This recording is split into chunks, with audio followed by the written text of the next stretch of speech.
ไม่กล้าหยุดรอเมื่อแม่พ่อเป็นยังยากจนจะสู้ดิ้นรนไม่อ่อนแอแม่เหนื่อยบ่ท้อ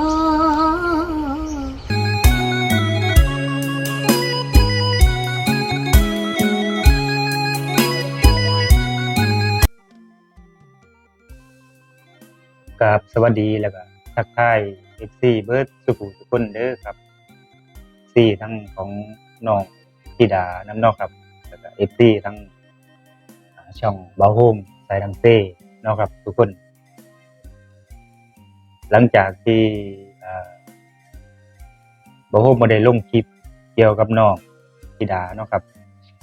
ก็คือว่าโดนแล้วแหละบ่ได้ลงคลิปก็มี FC หลายๆคนเนาะ FC ทั้งน้องธิดาหรือว่าสิเป็นทั้งแชท Messenger เนาะครับก็ทักมาหลายครับว่าเป็นหยังคือบ่ได้เฮ็ดคลิปเกี่ยวกับน้องมันเกิดหยังขึ้นประมาณนี้ครับมื้อนี้ก็สิมาตอบให้ครับว่าเป็นหยังที่บ่ได้เฮ็ดคือช่วงนี้เฮ็ดเพลงให้นักร้องแล้วก็เตรียมสิอัดให้นักร้องไว้นี่เนาะครับก็เลยบ่มีเวลาอัปเดตคลิปเกี่ยวกับน้องเนาะครับแต่ว่าก็ยังติดตามน้องคือเก่าเนาะครับหลังจากจบภารกิจนี้ก็คือสิได้มาเฮ็ดคลิปเกี่ยวกับน้องคือเก่าก็ยังติดตามน้องคือเก่าครับยังติดตามการเคลื่อนไหวของน้องธิดาลาวคือเก่าล่าสุดวันนี้ครับก็คือผมเลื่อนไปเห็นคลิปน้องน่าสิเป็นเพลงใหม่ของน้องเนาะครับน่าสิเป็นเพลงใหม่นี่แหละที่ผมเห็นคลิปของน้องอยู่ในเพจน่าสิเป็นเพลงใหม่เห็นน้องร้องสดอยู่ครับก็เลยมื้อนี้ก็ถือโอกาสมาอัปเดตให้ FC แฟนคลับน้องธิดาลาวแล้วก็แฟนคลับของเบาโฮมสายดังเซ่เนาะ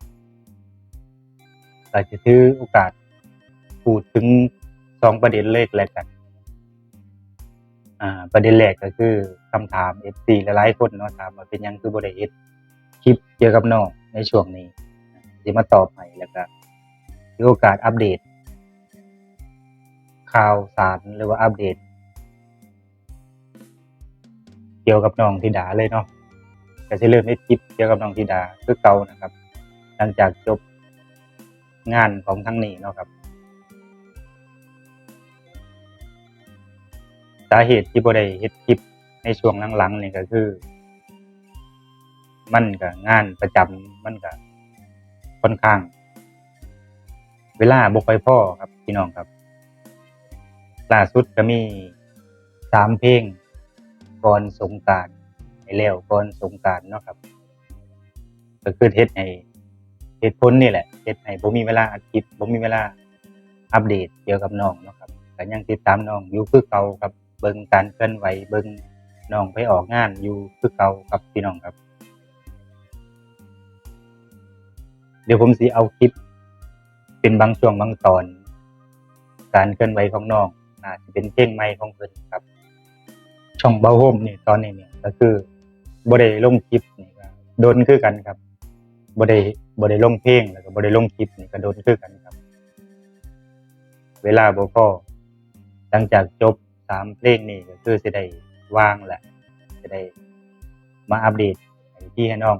ได้เบิ่งคือเก่าครับพี่น้องครับ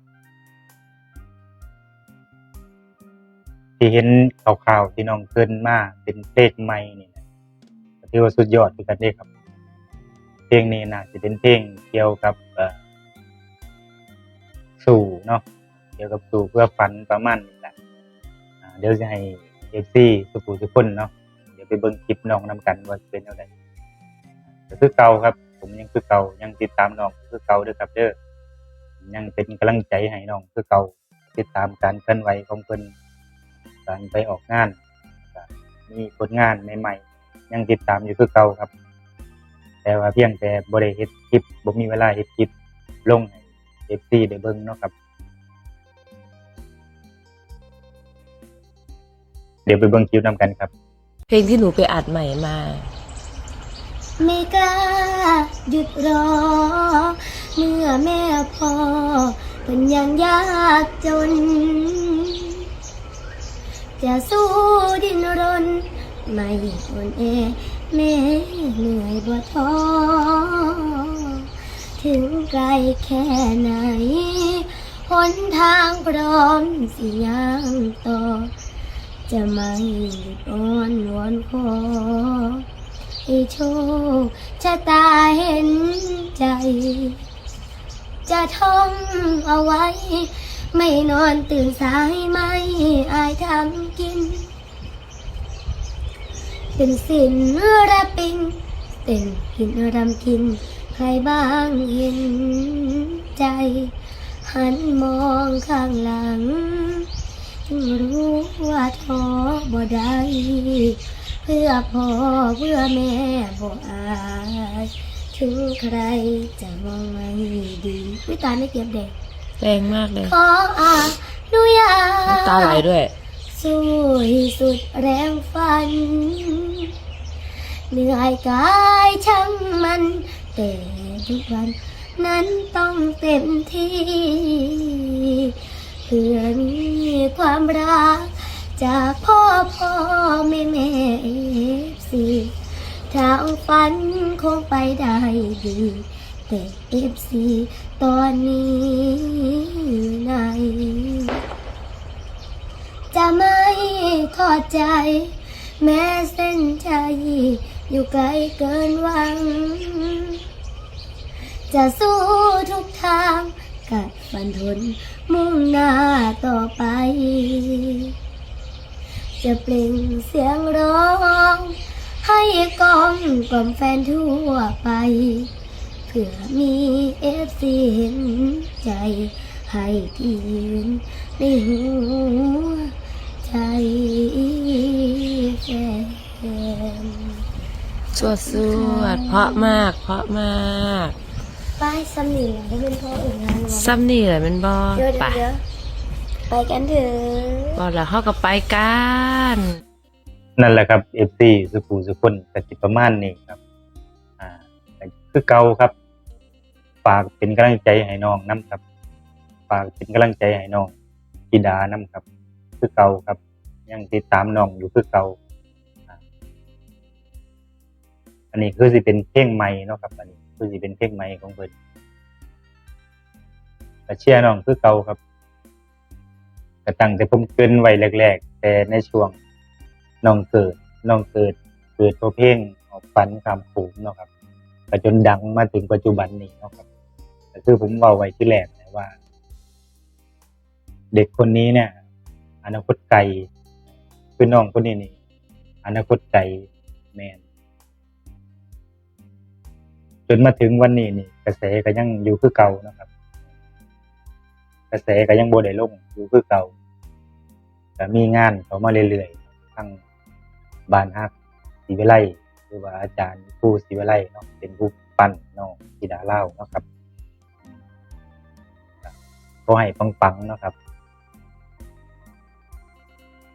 คลิปนี้ก็สิประมาณนี้ครับทุกคนก็มาแจ้ง FC เพื่อทุกคนเนาะที่ว่าคอมเมนต์กันเข้ามาเนาะแล้วก็ทักแชทกันเข้ามาเกี่ยวกับหลังจากที่บ่ได้เห็นคลิปเนาะเมื่อก่อนก็คือสิเห็นอยู่ทุกคนก็คือสิเห็นอยู่ว่าผมก็ลงคลิปอัปเดตเกี่ยวกับข่าวนอกการเคลื่อนไหวของศิลปินเนี่ยก็คือลงอยู่ประจำเนาะแต่ช่วงหลังๆนี่บ่ได้ลงคนก็เลยเกิดคำถามขึ้นมาก็บ่แปลกครับวันนี้ผมก็เลยมาอัปเดตแล้วก็มาตอบคำถามให้เลยว่าเป็นหยังก็ขอบคุณหลายๆที่เขามาติดตามรับชมคลิปนี้นะครับเป็นกำลังใจให้ผมด้วยดีตลอดมาแล้วก็เป็นกำลังใจให้น้องธิดานำด้วยครับขอบคุณหลายๆครับก็รอติดตามไปเรื่อยๆครับต่อไปก็สิมีการอัปเดตเกี่ยวกับน้องอยู่เรื่อยๆครับหลังจากที่ผมเสร็จงานตรงนี้แล้วครับเพราะว่าเหลืออีก3เพลงที่ผมสิเฮ็ดให้ทั้งศิลปินนะครับเพิ่นเล็งก่อนสงกรานต์นะครับให้แล้วก่อนสงกรานต์คือผมบ่มีเวลาช่วงก็จบจาก งานตรงนี้แล้วก็สิมีเวลาอัดคลิปเกี่ยวกับน้องคือเก่าครับผมก็ติดตามน้องอยู่คือเก่าก็สิประมาณนี้ครับทุกคน